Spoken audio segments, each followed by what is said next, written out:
কাছের মানুষেরা সাধারণত দুটো কারণে আপনার বদনাম করে থাকে। 1 নাম্বার, তারা আপনার সাফল্য সহ্য করতে পারে না। আমাদের এমন অনেক কাছের মানুষ আছে যাদেরকে আমরা কাছের মনে করলেও মূলত তারা আমাদের সাফল্যে ঈর্ষান্বিত হয়। তারা মূলত আপনার সাফল্য দেখে তা সহ্য করতে পারে না।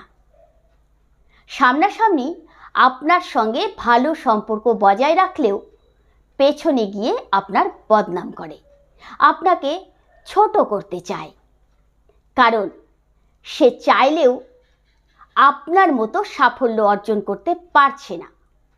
2 নাম্বার, আপনাকে তার নিয়ন্ত্রণে রাখতে না পারা।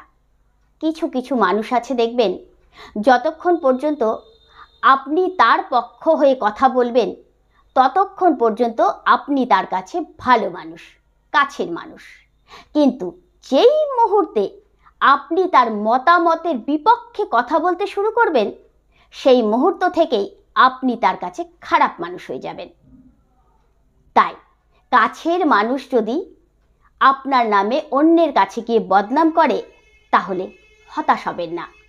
ভেবে নেবেন, হয় সে আপনার সাফল্যে ঈর্ষান্বিত, নয়তো সে আপনাকে নিয়ন্ত্রণ করতে পারছে না বলেই অন্যের কাছে আপনার নামে বদনাম করছে।